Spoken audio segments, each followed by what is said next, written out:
Masuk pada materi, terlebih dahulu saya akan bacakan profil dari Bapak Musei.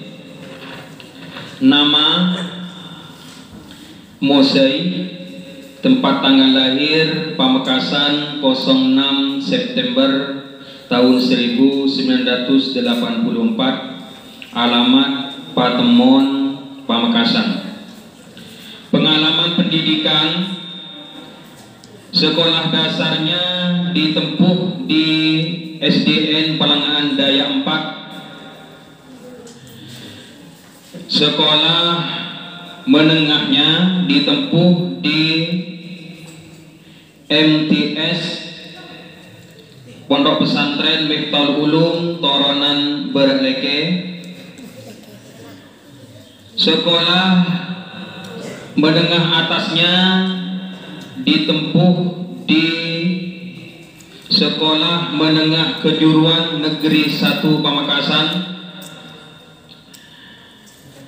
Sedangkan pendidikan tingginya ditempuh di Universitas Madura. Adapun pengalaman organisasinya diantaranya adalah anggota Yayasan Al-Rahman Pondok Pesantren Miftahul Ulum Toronan Berleke. Itu profil dari pemateri kita pada kesempatan pagi hari ini. Dan untuk tema pada kesempatan pagi hari ini yaitu tata krama siswa. Nah, untuk apa sih tata krama siswa tersebut? Tata krama dikenal dengan akhlak. Berarti tata krama siswa berarti siswa yang mempunyai akhlakul karim. Nah, untuk itu, untuk lebih luas atau lebih paham lagi apa sih tata krama siswa tersebut, maka dari itu kami persilahkan, kami beri waktu seluas-luasnya kepada Yang Mulia Bapak Musei, Sarjana Pendidikan. Kepadanya disilakan.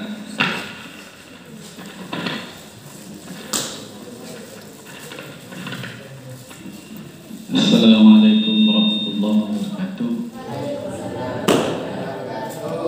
Bismillahirrahmanirrahim. Alhamdulillahirabbil alamin. Wa bihi nasta'inu ala umuri dunya waddin. Wassalatu wassalamu ala asyrafil anbiya wal mursalin sayyidina wa maulana Muhammadin wa ala alihi wa ashabihi ajma'in. Wa ba'du. Yang saya hormati pengasuh Pondok Pesantren Rawdatul Jannah Tabosan, Ani Kiai Haji Ahmad Muzayyadi.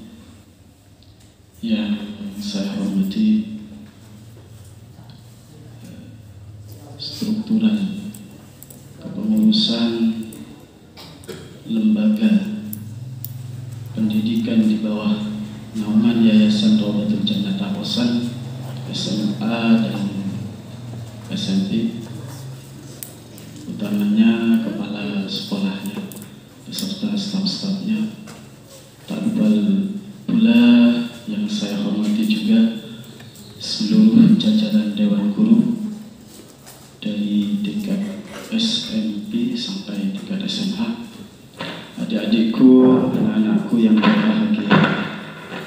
Puji syukur marilah kita panjatkan bersama dengan talafun alhamdulillahirabbil alamin, karena berkat hidayah dan inayah beliau pagi hari ini kita bersama-sama bisa berkumpul di tempat yang insyaallah penuh barakah dalam rangka masa pengenalan lingkungan sekolah atau MPLS tahun ajaran 2021 dan 2022.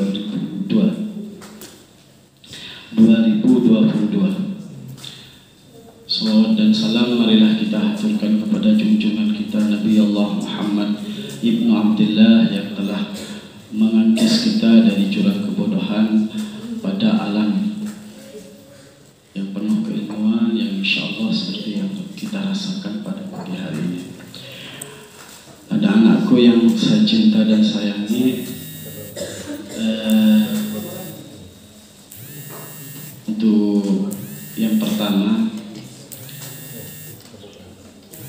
ini sebetulnya apa ya, agak kurang ini, agak kurang siap. Tapi insya Allah mudah-mudahan walaupun agak kurang siap, saya maksudnya salahnya ada di saya. Mudah-mudahan tetap berjalan dengan lancar. Amin. Untuk yang pertama, saya sepakat dengan apa yang dilakukan oleh pemandu acara ANI Al-Ustadz Subahri. Beliau memompa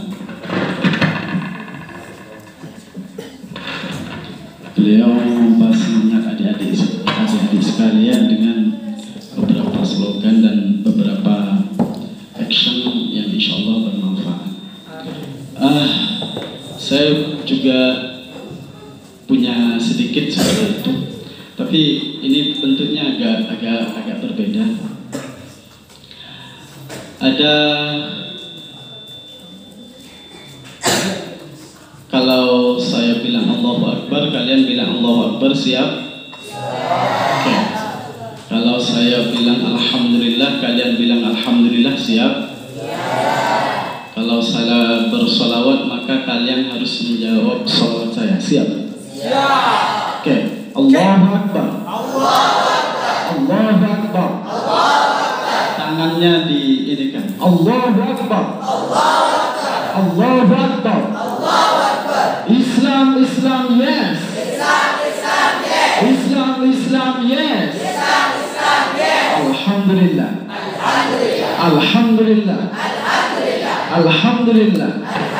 Allahumma salli ala Muhammad. Allahumma salli ala Muhammad. Ya, terima kasih.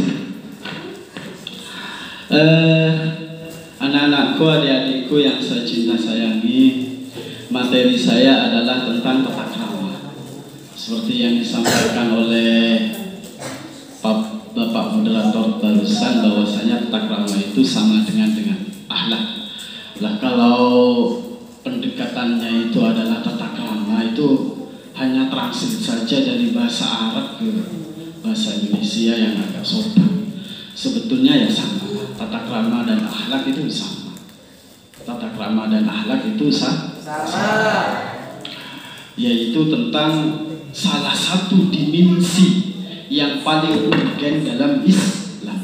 Artinya kita tahu, ini maaf ya, pendekatan yang saya lakukan dalam materi kali ini adalah pendekatan agama, sama dengan Syekhona barusan, yaitu sama-sama menggunakan pendekatan dari konteks agama, karena basis saya memang agama. Barusan dijelaskan secara tersirat, ya saya anak ini pondok pesantren sama dengan kalian.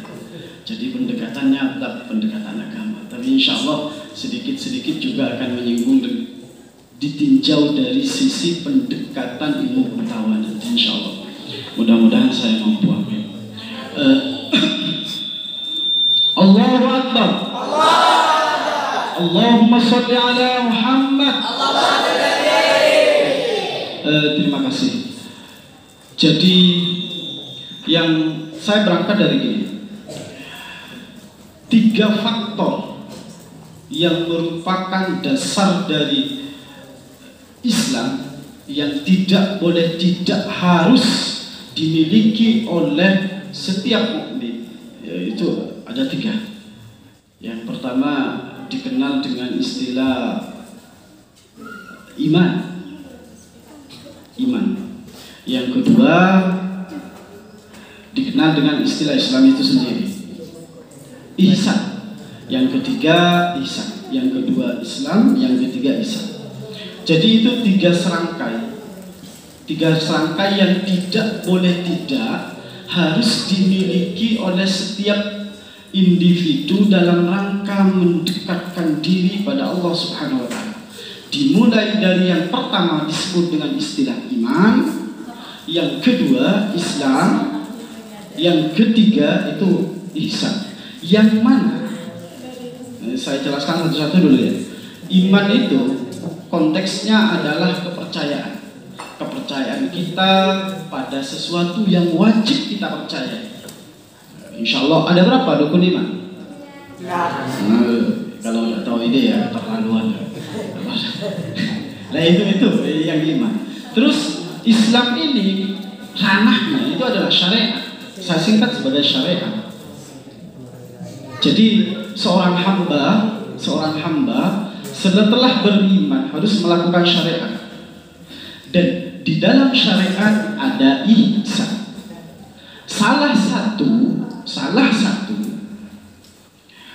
dimensi dari ihsan itu adalah akhlak. Jadi dalam menjalankan syariat selain dituntut khusyuk, ikhlas, juga ada dimensi akhlak. Kalau kita ini contoh kaitannya dengan kajian tata krama kita, bahwasanya tanpa akhlak maka kehidupan manusia akan pincang di hadapan Allah Subhanahu wa Ta'ala. Kalian tahu tidak auratnya laki-laki tahu? Tahu. Coba sebutkan. Baina surah wa rubah. Bagus. Siapa yang menjawab itu? Ketua OSIS-nya. OSIS SMP bagus. Siapa namanya? Ya, beri aplaus dulu.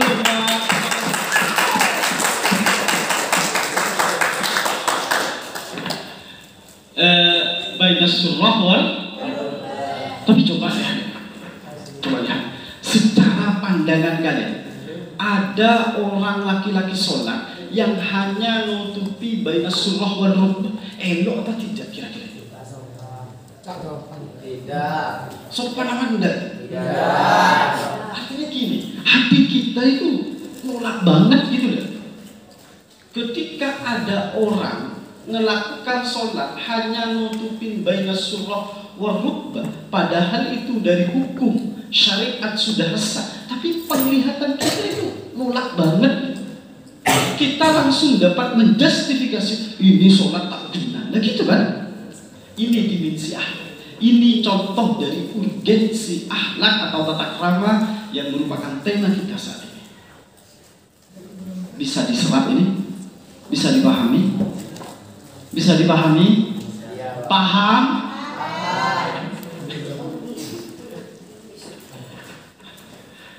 Ini dari pagi memang ini ya. Dari jam berapa? Dari jam 8. Setengah 8 sekarang jam berapa? Jam 9.30. Seharusnya ada seperti ini. Seharusnya lebih semangat sedikit. Seharusnya. Oke. Bismillahirrahmanirrahim. Alhamdulillah. Allahu Akbar. Allahumma sholli ala Muhammad. Kalau saya hanya takbir ini Ustaz Sudari yang terlalu puas. Kalau saya sholawat ini Ustaz Sudari agak tersinggung sedikit. Ini candaan saya dengan Ustaz Sudari. Oke. Jadi itu menggambarkan bagaimana pentingnya akhlak dalam hidup. Secara iman sudah sah karena dia sudah iman terhadap rukun iman yang 6, kasarnya seperti itu. Dari syariat sudah sah karena dia sudah nutupin baina surah wal rubah. Tapi dari pandangan manusia yang di dalamnya ada dimensi akhlaknya, itu sudah menjustifikasi sholatnya tidak kena. Dari saking pentingnya akhlak ini, sampai Al-Quran sudah banyak menjelaskan tentang ini. Wa innaka la'ala khuluqin azim, ya, termasuk ayat dari Al-Quran itu yang menjelaskan bagaimana penting akhlak. Juga ada ayat laqad kana lakum fi Rasulillah uswatun hasanah. Al-ayat juga innama bu'istu, hadis ini ya, innama bu'istu liutammima makarimat itu yang pertama. Jadi akhlak itu apa? Akhlak itu ini definisi ya. Saya kembali ke belakang. Ini pertama urgensi akhlak, pentingnya akhlak. Yang kedua definisi. Pengertian akhlak itu adalah, kalau di buku yang saya berikan itu adalah tata krama ya. Tata krama. Tata krama. Maaf. Ada catatan sedikit yang buat saya ini.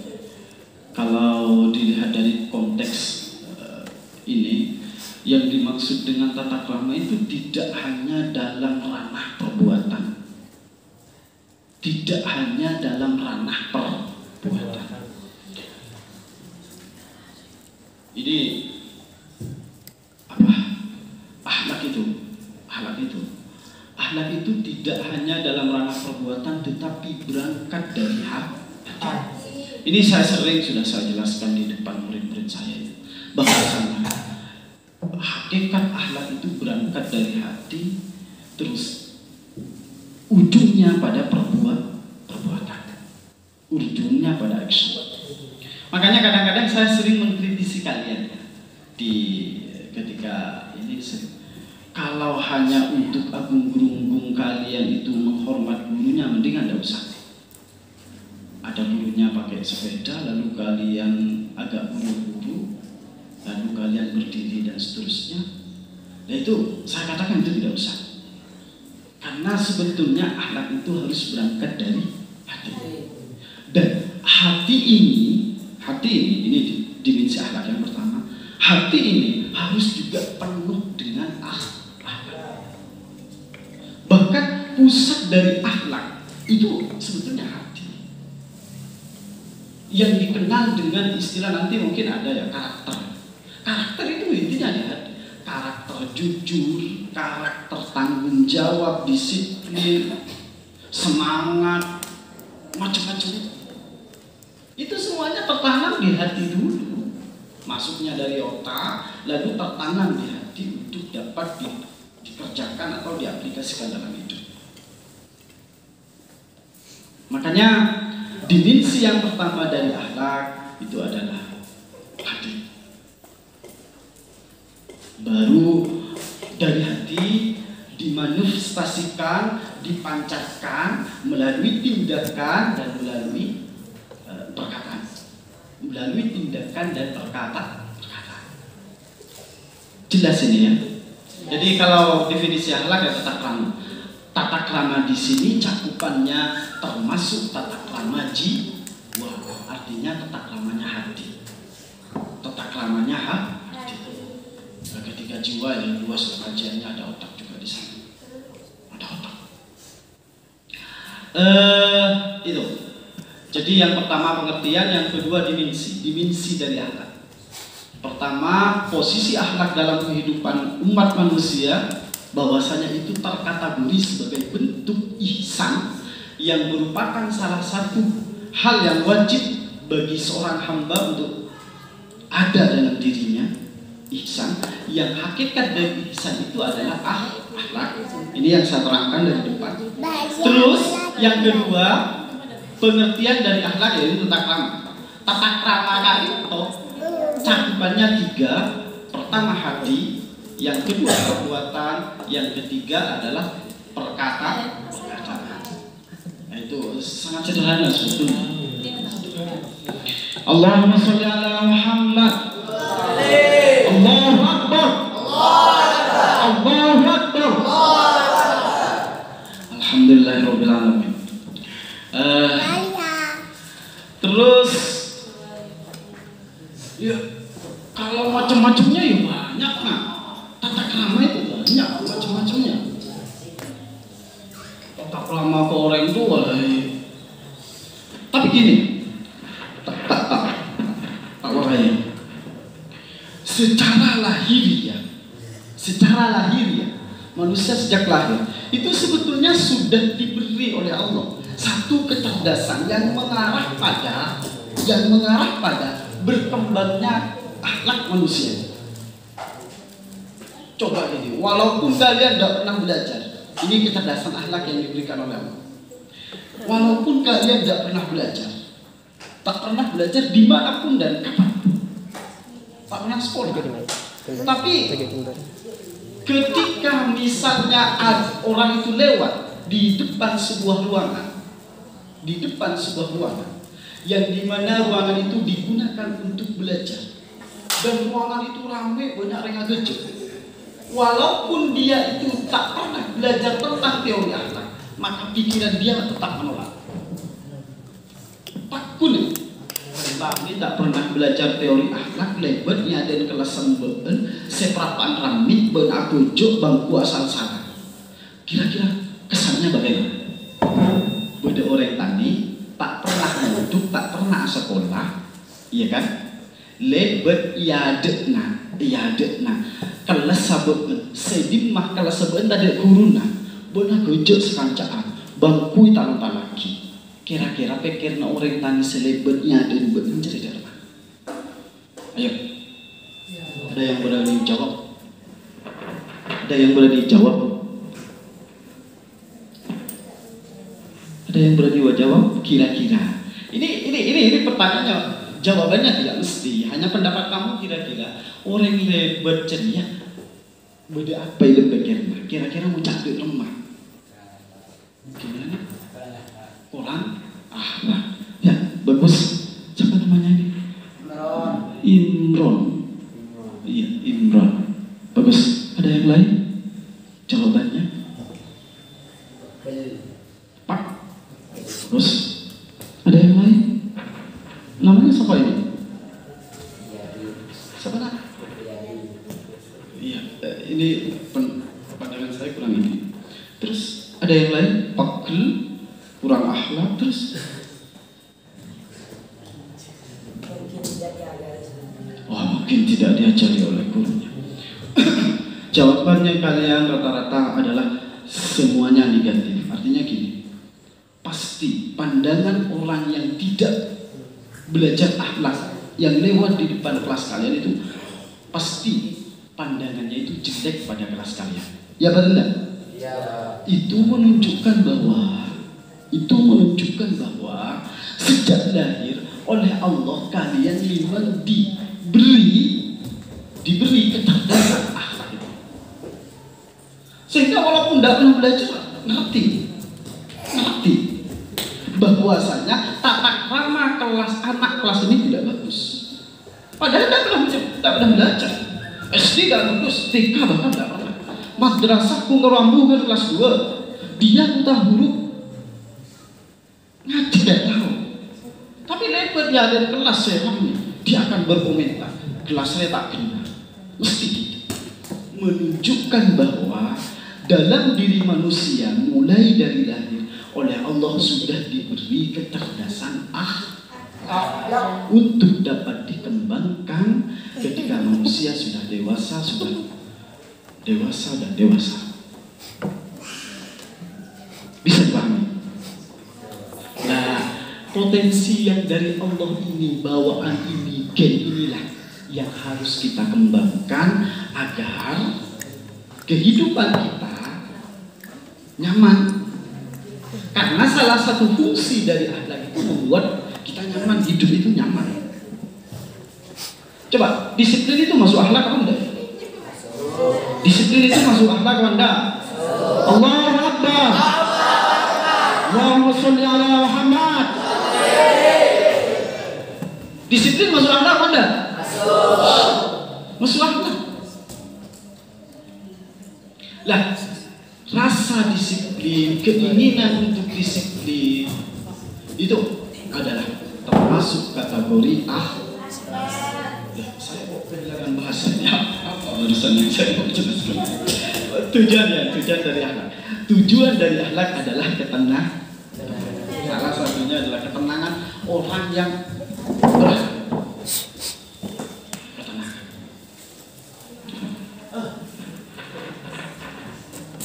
banyak tujuannya banyak tujuannya. Ketenangan, kedamaian, kesejahteraan, macam-macam. Jadi dengan kalian berakhlak, jiwa kalian akan tenang. Dengan kalian berakhlak, kalian akan bahagia. Dengan kalian berakhlak, kalian akan merasa bebas dari dosa. Dengan kalian berakhlak, kalian akan merasa tidak punya beban. Tidak punya beban. Makanya rugi dong kalau tidak berakhlak. Berarti orang yang tidak berakhlak, dia menyengsarakan dirinya sendiri dalam hidup. Orang yang tidak berakhlak berarti menyengsarakan dirinya sendiri dalam hidup. Karena salah satu tujuan dari akhlak, fungsi dari akhlak adalah ketenangan diri. Ketika ketenangan diri tidak diperoleh karena gara-gara kita tidak berakhlak, maka kita secara tidak langsung menyengsarakan diri kita sendiri. Dan yang perlu juga saya sampaikan, berakhlak itu sebetulnya mudah. Mudah. Coba saya mau tanya. Kalian, pelajaran akhlak yang kalian peroleh itu kitab-kitab atau buku akhlak yang kalian pelajari itu buku apa saja sih? Akhlakul Bani kan sampai juz berapa? Sampai juz berapa? Paling juz 2, juz 3, juz 4 nggak selesai. Itu kan tidak mencakup keseluruhan dari dimensi kehidupan manusia yang diajari. Paling yang diajari tata krama ke guru, tata krama ke orang tua, tata krama ke kancah, tata krama ke ilmu, macam-macam itu saja. Tidak semuanya. Tetapi naluri kita yang sudah diberikan kecerdasan akhlak ini oleh Allah sejak lahir, itu sudah dapat memfilter mana perbuatan yang tidak berakhlak dan mana perbuatan yang berakhlak. Baik pada siapapun itu, pada lingkungan, pada gambar, pada baju, pada macam-macam.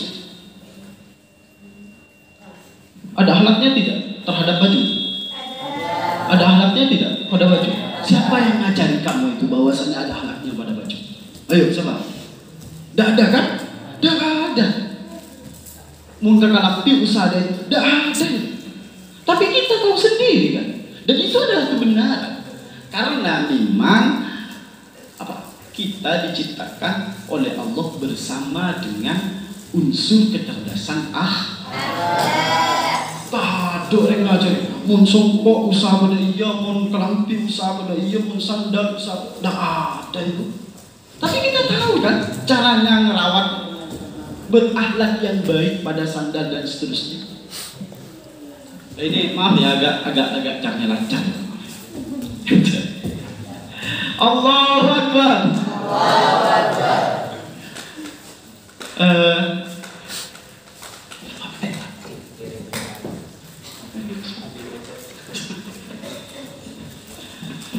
Itu tentang beberapa hal yang penting menurut saya, tentang hal-hal yang berhubungan dengan tata krama atau yang hal-hal yang berhubungan dengan akhlak.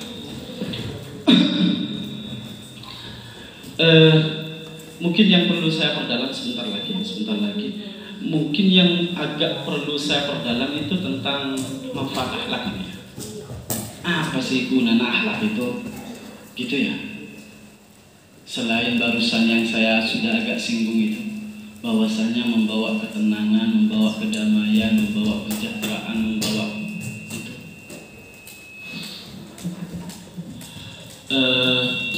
Yang pertama saya berangkat dari ini memang perintah. Dan dari asalnya manusia itu memang berkecenderungan untuk selalu berbuat baik atau berakhlak baik. Ini memang kecenderungan manusia. Artinya tok matok nama serelakan, sangat pindah. Lakan berakhlak bagus. Benih berakhlak tok matok man kelakuannya manusia akan berakhlak bagus. bukan berakhlak juga. Saya beri contoh ini, bahwasannya akhlak yang tidak baik membawa kegelisahan. Coba kalian terlambat berangkat dari bawah ini, nyaman apa enggak rasanya? Oh begini siapa saya? Oh begini Pak Dimas pasti. Pak Dimas kok mari di atas. Dan itu sudah tidak tenangan itu. Karena kalian tidak melakukan akhlak yang baik, yaitu tidak disiplin. Kalian gelisah. Ya kalau dari Allah yang sudah salah itu dosa jelas dosa. Tidak berakhlak itu dosa jelas. Apalagi kalau dulu orang tua jelas dosa besar. Konsekuensinya itu dosa besar. Bisa menjadi salah satu penyebab kalian masuk neraka gara-gara akhlak ini. Makanya hati-hati.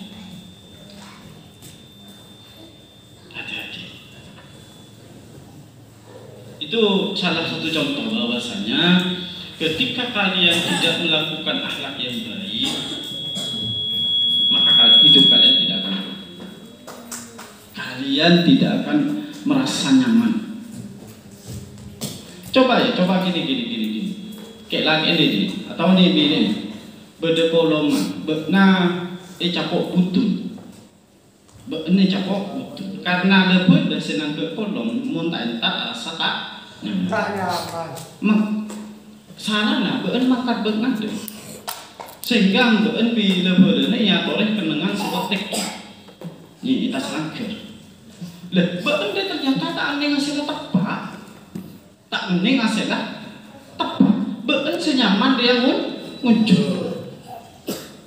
Orang mulai datang, makanya sudah mulai datang. Bagaimana tersiksanya kamu itu? Capok butun hasilnya tepat tak nyaman, muncul. Rasa nyaman masa muncul. Tak nyaman. Ini saya menunjukkan bahwa ketika kalian tidak berakhlak, maka kalian merasa tidak nyaman, merasa tidak tenang. Oh kalau itu sana, ya jelas dosa. Kalau ada unsur kesengajaan dan melanggar syarat, dosa. Makanya saya sering bilang pada adik-adik kelas ini, pada anak-anak yang sekalian ini sering, benikung karo tidak kegereng tua teh, makin terlambat ke sekolahan atau tak sekolah kalau tanpa alasan, cek rumur cakap terus wajar.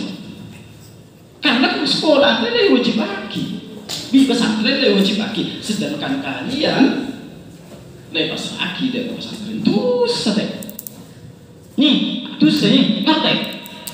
Makanya tak boleh terlambat, tak boleh tak sekolah. Dosa. Dan kalian tidak akan tenang hidupnya.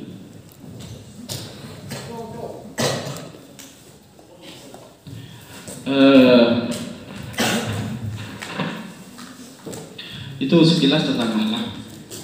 Dan mungkin hanya ini yang dapat saya sampaikan. Tapi sebelumnya Allahu Akbar.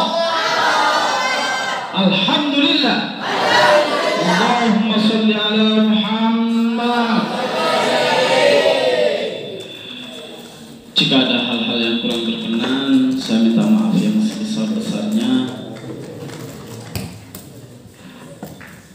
Dari saya, Shiratal Mustaqim.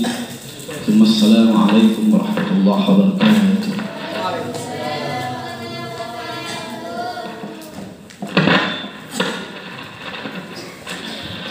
Waalaikumsalam warahmatullahi wabarakatuh. Mudah-mudahan apa yang disampaikan oleh beliau menjadi ilmu yang bermanfaat dan barokah.